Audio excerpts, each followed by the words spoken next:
There are free ways to get a perfect credit score.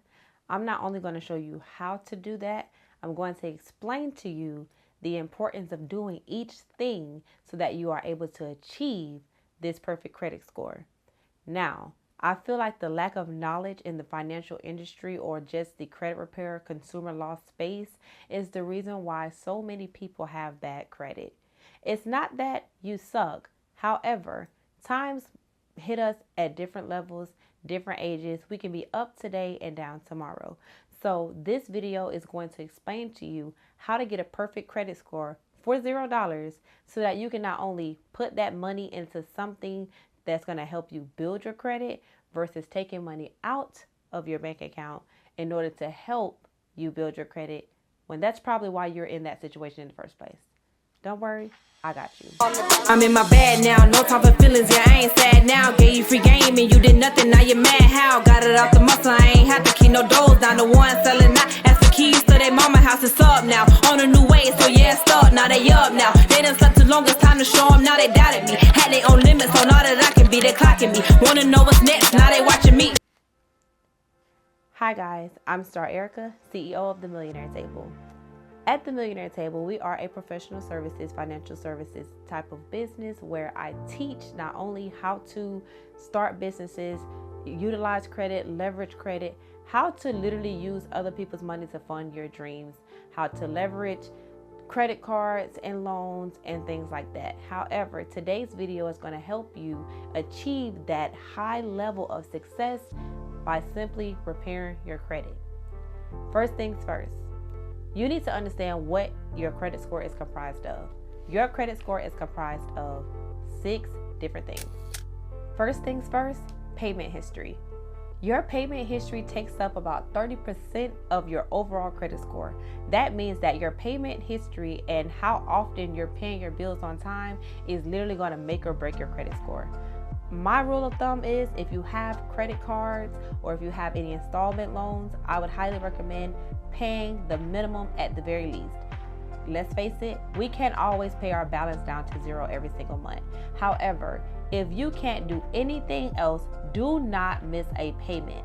Also, for things like car notes, mortgages, and things like that, those are bigger installment loans. Those loans are literally more than likely 2 times, 3 times, even 10 times where your credit card payments are. So those banks are used to people defaulting on that loan. So all you have to do is contact the bank and say, hey, I'm not able to pay this month. What are my options? Can I push my date back? Can I pay this portion and then you guys not report the late payment? What are my options? Before you just decide not to pay that loan. Literally, the bank is lending you money. You have to pay them back. Oh, okay. Now, we all know that interest do stick on loans. Interest, when you are using your credit cards and you don't pay them by the statement date, that interest is reported and then that balance is reported, and then the interest is tacked on to that balance. So now you not only have what you spent, but now you have the cost of what you spent, which is interest. So I always tell people, make sure that you pay your credit cards. If you can't do anything else, pay the minimum or pay, or get on some type of payment plan. Ask your bank. It does not hurt to ask. If they don't have any options and that's just what happens, then we can worry about credit repair at a different time. But at the minimum, pay the minimum. Secondly, your credit age. Your credit age is comprised of your newest account, your oldest account, and then all of your accounts as a whole, so kind of like the average. So think about it like this. If your oldest account is 10 years, but your newest account is only 5 days open, then your credit age is literally going to probably be like 2 years overall, because even though the average of adding them up and dividing them and all that is going to give you some type of bigger number, credit does not work like that, and I wish that people understood that a little bit more. Your credit age is going to be another big factor when it comes down to your credit score. So if you think about your credit age, make sure that you leave your oldest account open. Even if you pay them off, do not close your oldest accounts, because for one, if they are your oldest accounts and they are gone, closed, or in bad standing, they are going to negatively impact your credit score. Because for one, your oldest account is giving you that age, it's giving you that history, it's giving you that credit score that you're looking for. In all honesty, your oldest account has to be at least 10 years old. Your oldest account has to be at least 10 years old to even get up to being able to reach an 800 credit score. I feel like that is something that people don't know. Everybody is selling these people dreams. Hey, I'm going to get you an 800 credit score. Now, a 700 credit score is attainable without a 10-year history. However, the older your credit card is, the higher your credit score is going to be based on credit age. Now, granted, credit age is not the only factor in your credit score. However, stop opening new accounts and start building relationships with the banks you already have. So if you have a Chase Bank, if you have an American Express Bank, or if you have a Truist Bank card, whichever one of those bank cards you have, if you've been with them a while, they will start giving you increases. If you are responsible, paying your bills on time, not maxing out your credit card, literally they will increase you. Of course, other factors come into play like your income and all of that, and your debt to income ratio. However, when you are looking at your overall credit and you're starting to pay off things because you're making a little extra money, you're paying off those cards, do not close them, leave them open, because the longer they are open, the higher your credit score will go. Because banks are going to look at, geez, they've been with Chase for the last 10 years. I know if Chase can trust them, I can trust them. Also, utilization. Credit utilization plays a vital role into your credit score. If you are using your credit cards over 30%, your credit score is going to be heavily affected. Granted, again, you have to kind of choose what time you're in and what your goals are at that time in order to effectively work on your credit. If right now your bills, you have literally more bills than you have money, and you are heavily relying on your credit cards, you can't beat yourself up. Have some grace with yourself and understand that you may need to limit other areas in order to compensate the lack thereof. For example, if you have more bills than money, that means you need to stop swiping that credit card to go out to eat. You may have to cook at home. You may have to go buy grocery. You may have to eat stuff that you don't want to eat. You may not be able to eat as healthy because you can get more unhealthy food. Sorry, we live in America. You can get more unhealthy food than you can get healthy food. You may have to cut subscriptions, things that are just, comforting, but not necessary.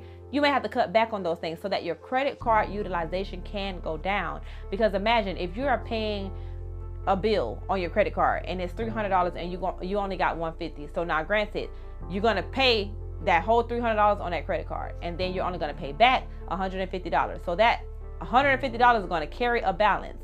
Once that statement closes, the interest is gonna tack. Your statement date is always gonna be before your due date.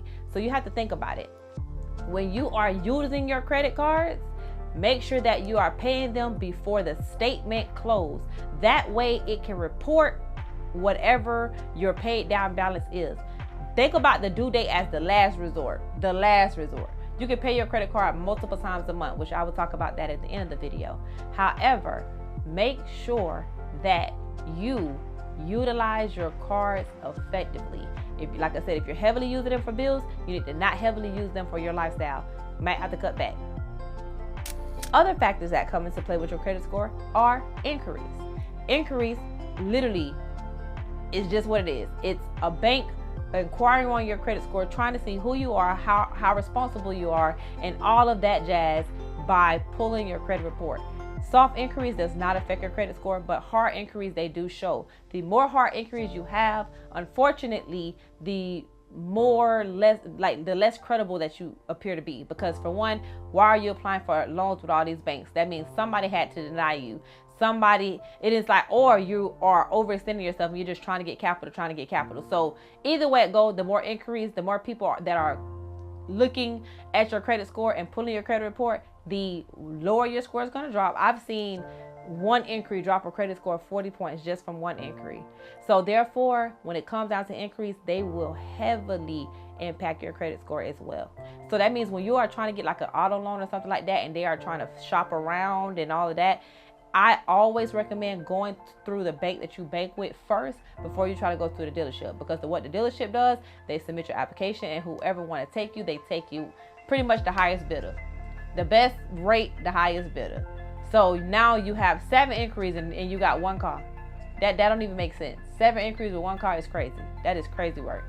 But 1 inquiry with 1 car because you went through your bank, that makes more sense. And then 2 years later, the inquiry will drop off, or that's when credit repair comes into play and you can get those inquiries removed. Another thing and another factor when it comes down to credit is negative accounts.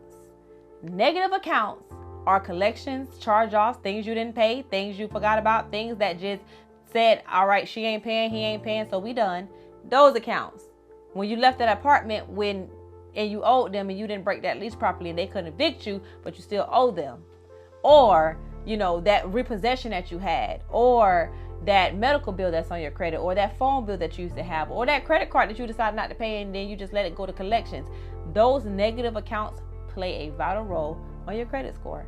Why? Because who wants to lend to you if you already didn't pay them? If you rob Peter to pay me, then you might rob me to pay Peter back too. Like the math got to math. It really has to math. And when it's not mathing, they're not gonna give you nothing. So if you think about it, let's just use 2 scenarios: friend A and friend B.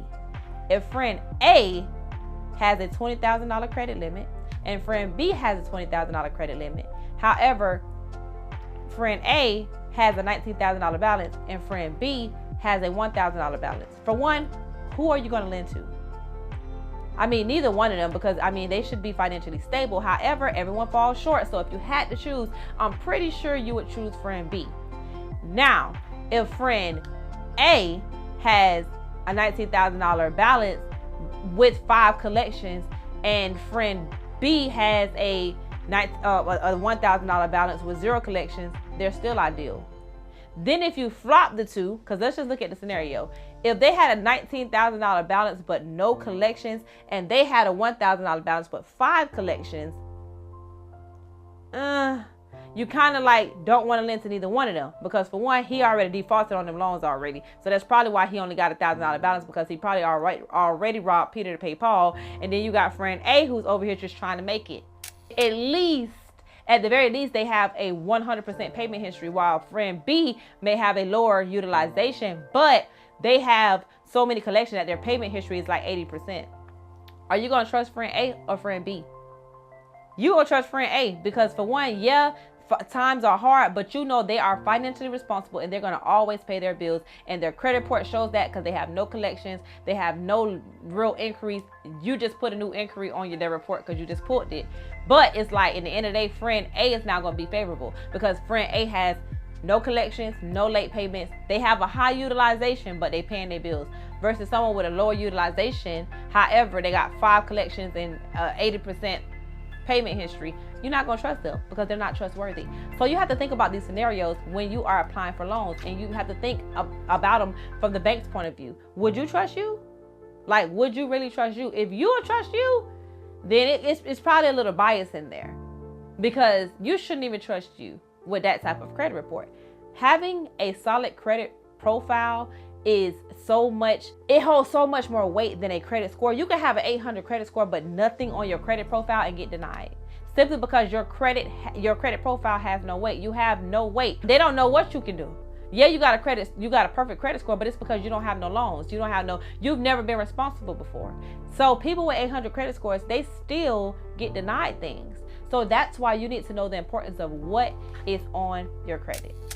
And that brings me to credit mix, the 6th thing that is the most important when it comes down to your credit score. Your credit mix: credit cards, car loan, real estate, personal loan, revolving account, showing that you are actively paying things on a consistent basis, not missing no payments or anything like that. Those are factors that come into play when it comes down to credit. The credit mix is the 6th thing, and it is still vitally important. Why? Because if you don't have a strong credit profile, it does not matter what your credit score is, you still will get denied.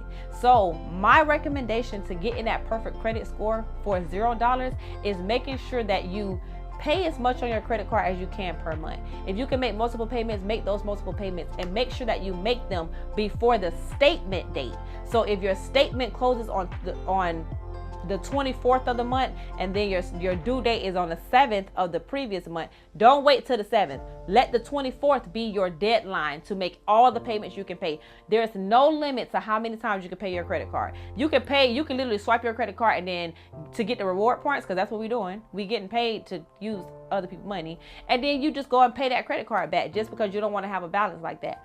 Cool. Because at the end of the day, you can do that all week long. Make sure you do that before the statement date and not the due date. Also, paying your credit cards down to zero. Even though that sounds cute because we really don't want debt, America kind of wants us to have debt. So honestly, if you are very, very responsible, keep your credit card balances under 10%. So don't look at just paying them down to zero, because honestly, if the credit bureaus report that $0 balance every single month, then you're not using your credit in order to be responsible. And even though you're probably using it, they won't never know, and you just keep having a $0 balance every month. Things like that, like not using your credit card and stuff like that, they'll start cutting your credit line limits. They'll start closing those accounts. There's so many adverse effects, unfortunately, to not using your credit. You should use your credit. Even when it comes down to investments, which I will do a part 2. What do you do with your good credit now that you have it? Invest in it, doing the right things. But that will say that for another video. I will drop in the description a letter template. So if you guys do want a free letter to repair your credit or remove things off of your credit, I do have a free letter in the description box below. Grab that free letter, use it, and let me know back in the comments if it worked for you. If you were able to get some negative things removed off your accounts, off your credit. If you were able to, use these tips to just increase your credit score for free without even, doing anything. Like, this whole video the point of this video was to show you and teach you ways you can get that credit score. And when it comes down to credit age, you literally, that just happens with time. I know people get trade lines and they're added as authorized users and stuff like that. I mean, do I knock it? No, but at the same time, it's nothing like building your own credit. For me, I built my own credit. Right now, my credit score is currently at a 777. So 777 as of 2 days ago, and honestly, this is the highest it's ever been, and I have everything that I want. So therefore, 800 credit score, don't let that be your overall, yes, your overall goal. Actually, a perfect score is 850, but don't let that 800 number discourage you, because honestly, at a 720, even right under 700, I was able to buy a home. I got my dream cars. I got single-digit APRs. I got a little car insurance. I've done a lot of things with a 700 credit score. So don't knock the 700. Try to get to the 800.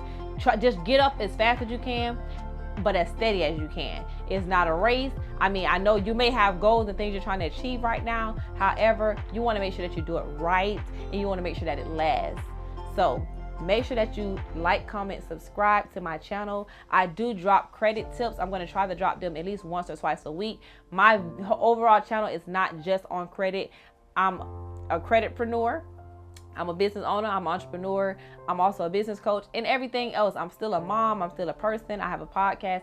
My channel is not a niche. However, the Millionaire Table is my most successful business, and it's because I've been able to transform lives by helping people and teaching people credit, and we're helping them buy homes and cars and all kinds of things. So make sure that you connect with me on all platforms at Star Ericka, and make sure that you follow me on all platforms at The Millionaire Table. Thank you so much for tuning in, millionaires. Have a great one. Stepping on their neck, yeah, I'm going for the jugular. Steady flexing muscle, boy, you weak, get your paper up. You better invest, flip a check, better show me up.